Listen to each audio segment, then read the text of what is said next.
Bom, e agora a gente vai falar sobre cuidados com seu animal de estimação. Estou recebendo aqui a doutora Ingrid Bueno e Yara Guimarães, que está aqui de volta conosco, já muito conhecida como células-tronco, né? Todo mundo já associa você a células-tronco no tratamento de animais de estimação. Doutora Ingrid, já colaboradora do nosso programa aqui há muitos anos, está de volta conosco. Nós conversamos hoje sobre um assunto igualmente sério, né? E muito importante. Bom, a parte dessa pauta foi motivada realmente pela morte do nosso saudoso Carlão, né, que é um colaborador nosso aqui do programa Mega Profissionais, participou do Prêmio Mega Profissionais, ganhou o Prêmio Mega Profissionais há alguns anos e, infelizmente, teve uma morte prematura. Isso nos assustou muito. A princípio foi diagnosticado dengue, mas depois foi descartado.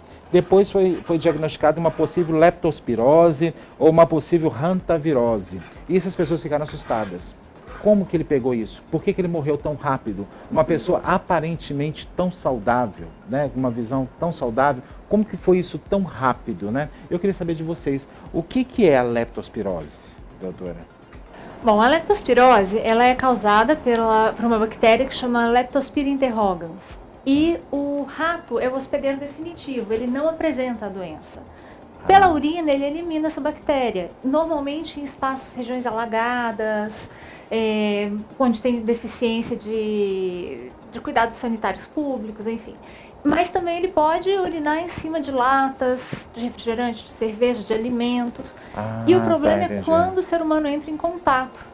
Pode ser, por exemplo, uma entrada pele não estando íntegra, um corte, ele pode se contaminar, pode ser por via oral. E às vezes ele não tinha corte nenhum, mas a perna, o pé estava há muito tempo em água, os poros dilatam. Então isso já basta para o micro-organismo entrar no Agora organismo. É que eu entendi, por isso que as pessoas falam com relação às enchentes, que é muito perigoso e tal, para não contrair essa doença, enxurrada. Né? Mas mesmo no período seco, a leptospira ela pode ficar até 6 meses no ambiente, né?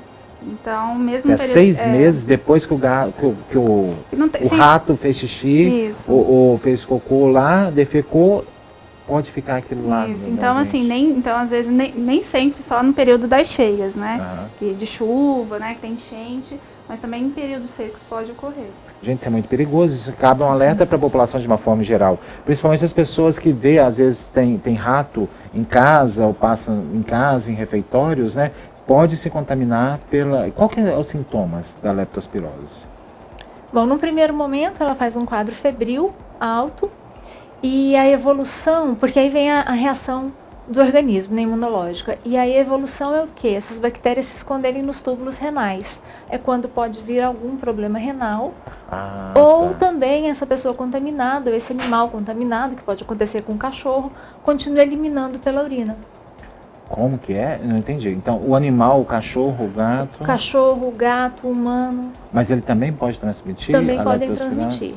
Eles são sensíveis assim como o homem. As espécies mais sensíveis são o cão e o homem, mas outras também podem ter. O gato vai bem. Como? Bovino, suíno. Bovino também pode transmitir. Então a precaução é não entrar em contato direto com fezes ou urina dos animais. Isso, e o cuidado com saneamento, represas, locais alagadiços. Então, ou seja, a leptospirose pode ser transmitida pelo rato, em primeiro lugar, que é o hospedeiro definitivo, né? Pelo gato, pela urina e fezes do gato. É mais comum do cão. Do cão, mais comum do cão, né? Mas o gato então não tem essa... Não tem importância epidemiológica. Mas o cão, engraçado que a gente não se preocupava tanto assim com relação à urina e às fezes do cão, O cão, assim como o homem, é o que a gente chama de hospedeiro acidental. O hospedeiro definitivo, que é o rato, não apresenta nenhum sinal. Não apresenta doença. Os hospedeiros acidentais apresentam quadro clínico de doença. E o cão, assim como o homem, é também a falência nos rins, é falência isso? Renal. A falência renal. Hepática também. Hepática também, então já é um sintoma da doença. Então quando o animal estiver contaminado ou estiver com esses problemas, o dono tem que redobrar a atenção. Isso. Tem sintomas assim, no cão a cor da urina muda muito na leptospirose. A gente fala de refrigerante cola, né? Aqueles refrigerantes escuros. Então é bem característico. Quando chega pra gente, animalzinho com febre, às vezes icterícia, né? Que é mucosa amarelada, gengiva, olhos, a pele amarelada também é um indício, né? Então quando chega nesse quadro, a gente já tem uma suspeita da leptospirose. Então aí nós mesmos, veterinários que vão manipular, já tem que ter esse cuidado também. Okay. E quando chega, esse quadro já está avançado. Isso. Quando o proprietário leva... É mais complicado. Isso. É impossível, é quase difícil a reversão. É isso. Eu já consegui. Eu peguei um caso, assim, até um pitbull também, estava bem avançado mesmo. Até a suspeita a priori seria da doença do carrapato, né? Depois a gente descartou e viu que realmente o quadro estava bem característico da leptospirose. E tem um antibiótico específico para esse caso, né? O tratamento de suporte, fluidoterapia, né? Tem tratamento sintomatológico. Tem uma forma de evitar que a doença... É só o controle de roedores, de não ter contato mesmo, a sanidade mesmo. No caso dos animais, do cão e dos de produção, tem vacina. Tem vacina. Mas a vacina tem validade de 6 meses. Então tem que fazer sempre. Mas aí a gente recomenda... a gente recomenda só para animais que são expostos ao risco. Certo? Tá. Então, o seu cachorrinho de casa, de apartamento, não, é animal de fazenda, que vai ter essas áreas alagadiças, o rato, etc. Entendi. E a hantavirose? O que é a hantavirose? A hantavirose é um vírus, é uma família, na verdade, e o hantavírus é só um deles. Eles causam uma febre hemorrágica, por isso que assemelha com dengue. Por isso que falaram nessa semelhança. Por isso que falaram que haveria a possibilidade, no caso do Carlão em específico, que começou primeiro com a falência dos rins e depois veio com... Agora, normalmente, a cepa que faz falência renal, comprometimento renal, costuma acontecer mais na Europa. As que a gente tem aqui na nossa região das Américas costumam fazer quadro pulmonar. Tá. Lembrando mais uma vez a todos vocês que não está confirmado esse diagnóstico do Carlão, né? Da morte do Carlão. Então foi ventilada essa possibilidade, as pessoas ficaram preocupadas e nossa obrigação aqui como imprensa levar informação para que as pessoas possam se conscientizar melhor e não ficar tão assustadas. E uma coisa muito importante da hantavirose é a maneira como a gente pode prevenir. Ela normalmente, a pessoa se contamina aspirando. Então, aquele ambiente que for fechado muito tempo, aí você entra lá para fazer uma limpeza. Não, deixe primeiro as janelas abertas para ventilar, para pegar sol, porque ele é sensível ao sol, e só então comece. Vai limpar algum lugar assim suspeito, que tem poeira, jamais espanar poeira. Lá, limpa com alguma coisa úmida é um local primeiro. É suspeito? Me explica. Um local pode ser um galpão, um lugar que estava fechado, uma casa fechada há muito tempo. Todo local fechado há muito tempo. Pode ter havido rato. Pode ter contato com rato. Aí já são locais suspeitos. E aí nunca, então, vai varrendo, vai levantando poeira de forma alguma. O ideal é fazer limpeza úmida. Entendi. Mas deixar arejado primeiro, deixa arejado primeiro. Né, para depois você fazer a limpeza. Depois fazer. Isso é muito importante, esse esclarecimento, porque até então a gente não tinha esse contato. Eu, pelo menos, particularmente, não tinha esse contato, né? Vamos, então, para os animaizinhos nossos de estimação. Os cuidados deles, né?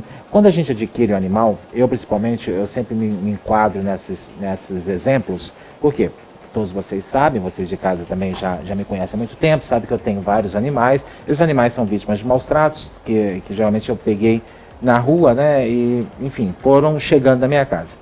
Eu nunca parei para preocupar com algumas coisas. Exemplo, adquirir um animalzinho, vacinar ele.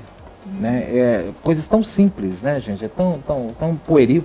E eu esquecia, né? Muitas vezes eu esquecia. Eu ficava tão preocupado em socorrer o animal, eu precisava salvá-lo, porque eu chegava judiado, quebrado, doente, então eu ficava mais envolvido com a doença dele. Depois que ele ficava bem, eu ficava tão feliz que eu esquecia. Para mim estava tudo bem, ele está bem, está tudo bem. E não é bem assim, né? O animal às vezes pode vir sorrindo entre aspas e muitas aspas nisso, né, gente? Ele pode estar feliz, brincando e tudo, mas ele pode, de repente, apresentar uma doença a médio e longo prazo, não é isso? Como é que funciona? Quando você pega o animalzinho, realmente, por exemplo, seu exemplo, pega na rua, tá com problemas, para receber a vacinação, o animal tem que estar bem, né? Então, às vezes, a gente faz até exame antes da vacina, né? Então, estando tudo ok com o bichinho, a gente pode vacinar sem problemas. Tem que respeitar, assim, mesmo animal adulto, isso muitas vezes não é passado para o proprietário, que muitas vezes o proprietário se preocupa, pega um filhotinho, vai lá e faz todo o esquema de vacinação e depois esquece, assim, não é que esquece, muitas vezes não é passado para ele que todo ano tem que fazer o reforço. Por exemplo, no caso da raiva, a gente tem o governo que oferece a vacina, né, porque é uma zoonose, então o governo tem essa preocupação. As outras doenças, como por exemplo no cão, a sinomose, a parvovirose, no gato também, tem as doenças específicas deles, como não é uma zoonose, então o governo, assim, como não fornece a vacina, não é passado, isso é até uma culpa do veterinário, o veterinário tem obrigação de explicar que todo ano tem que fazer o reforço. Sempre no início, quando o animalzinho é filhote, faz um esquema longo, né, que são 4 aplicações da V10, uma antirrábica, a gente tem hoje a da gripe, a da giardia também. Sim. E depois, anualmente, você vai fazer um reforço, então é muito mais tranquilo. Sim. E nisso você está prevenindo o animalzinho de várias doenças, né? Doenças virais. No caso, as vacinas são doenças virais e no caso da leptospirose, a bacteriana, né? Eu já vi muitos casos de pessoas relatando que pegaram o animalzinho pequeno, o filhote, compraram o filhote e logo depois de 6 meses ele adoeceu e morreu. Né? Por que isso acontece? Foi uma falta... Tem que procurar lugares idôneos, né, para você fazer essa vacinação, né, por veterinários que têm cuidado com a temperatura de geladeira, isso tudo influencia na qualidade da vacina. Então não é porque você vacinou que você o animalzinho tranquilamente não vai pegar doença. Às vezes o animal vacinado pega doença também, que tem a questão que a gente estava conversando até sobre isso, a Ingrid vai poder explicar melhor. Então, assim, a gente tem que realmente procurar lugares idôneos, de preferência com veterinários. Como assim explicar melhor? Pode falar. Essa questão da vacina é o seguinte, quando uma pessoa, um animal, adoece, entra em contato, seja com vírus, com bactéria, ele vai levar algum tempo para o sistema imunológico responder. Nunca vi esse vírus, então vai ter que ser apresentado ao sistema imunológico e vir a resposta. Quando faz a vacina, é uma dose bem menor, ou são partículas virais, essa resposta é feita, então fica essa memória. Aí na hora que ele entra em contato para valer com o vírus, ele pega do mesmo jeito, só que o organismo dele já tem anticorpos para isso. E aí não tem que esperar 7 dias para começar a reagir.